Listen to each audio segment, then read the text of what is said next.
Hey everybody, and welcome back to Farmboy's Garage. Today we're going to be looking at this 83 K20. It's got the 6.2 liter diesel in it, and it needs a little bit of work. Alright, so the biggest problem I'm having right now is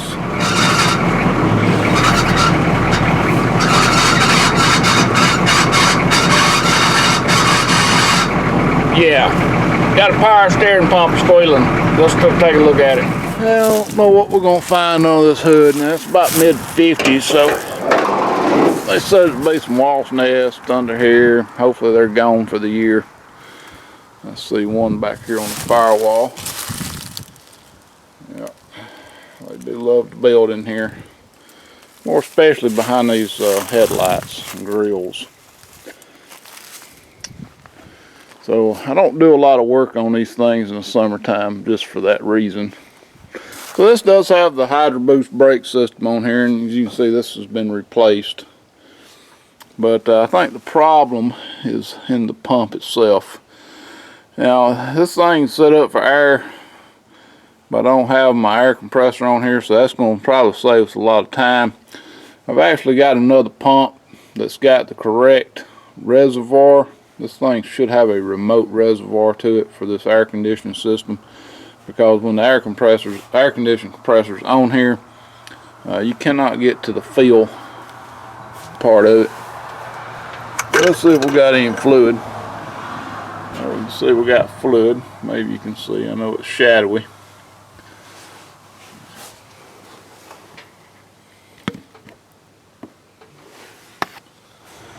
So I think thing we're going to have to do first, I guess we can check the belt tension. That's always a good place to start.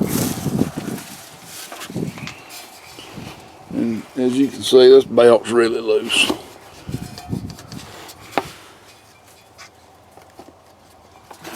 Compared to this one. Look at this one.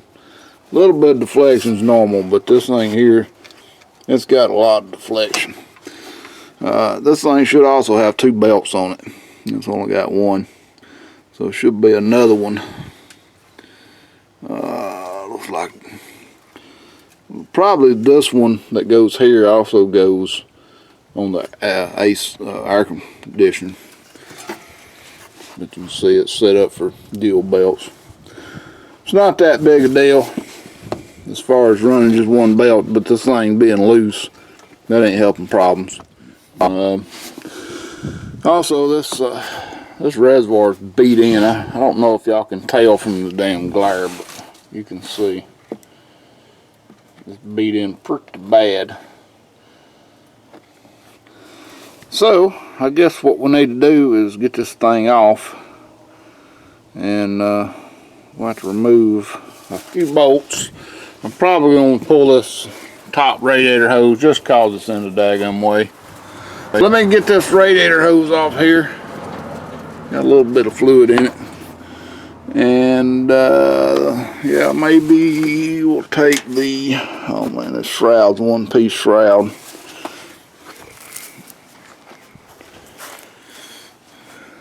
Yep, it's a one piece shroud. I like the two piece shrouds a lot better. Yeah, get this hose off and we'll see what we got. Alright, so this is the pump that should be on this truck. In other words, it's got a remote reservoir and just a pump down here. This should be a bolt-on deal. You can see we got a bolt right here. We got an adjustment right there and another bolt down here on the bottom. And then this thing, it's set up for dual returns, is what you need for a Hydro Boost system. Has to have dual returns, and then of course the pressure hose goes here. So I bought this years ago. It's been sitting on the shelf for many years, and I'm probably gonna get trash all up in my thing here. Maybe not. So we'll have to take both these return hoses off. I won't be using this homemade contraption they got here. Well, let's get the other one off and See how much trouble it's gonna be. Alright, so I don't know how good y'all gonna be able to see what I'm doing, but I just removed this 15mm nut off of this bolt right down here, and now I'm trying to get this 9/16 bolt out of this right here. That's wanting to be a little bit of a pain, so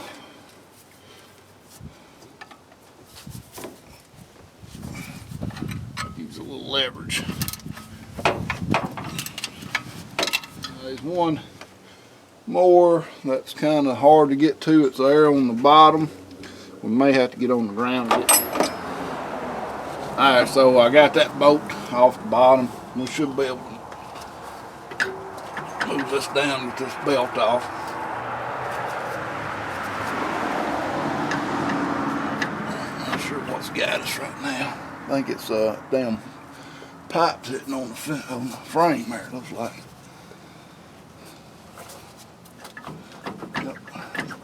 These hoses hitting on the frame. Let's see if we can peel this thing off. Let's just shove it off here.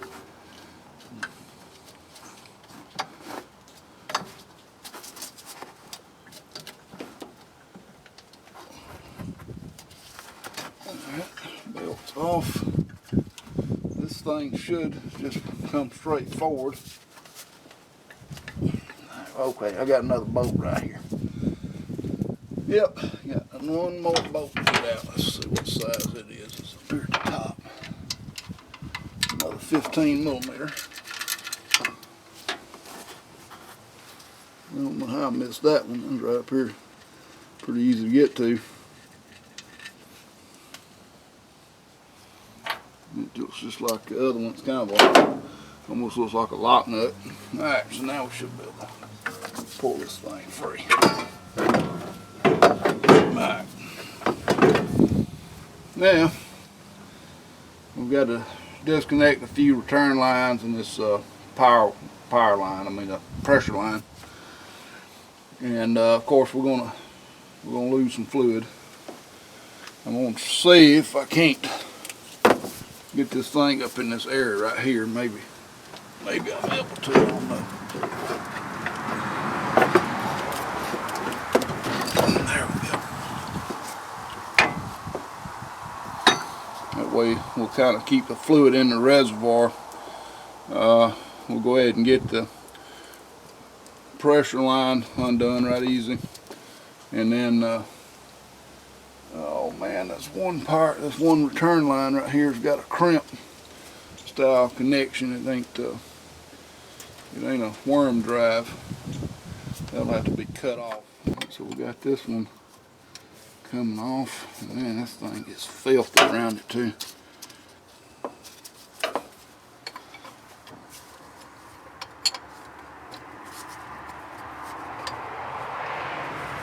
I'm gonna stick my little cut down here, catch what I can. I don't know if I'm gonna be able to catch it all.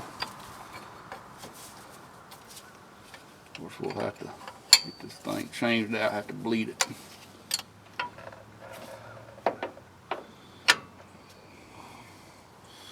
Alright, so there is one.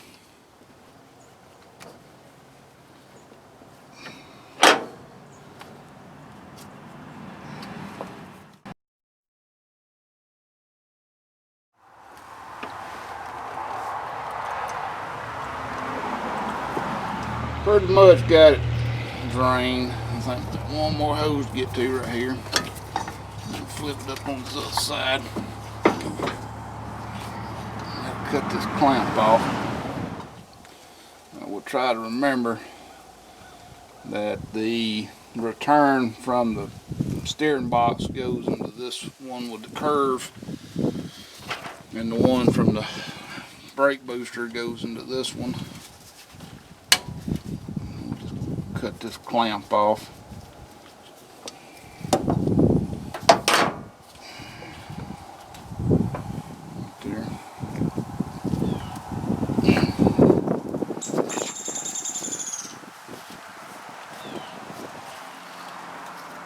Those are some better days.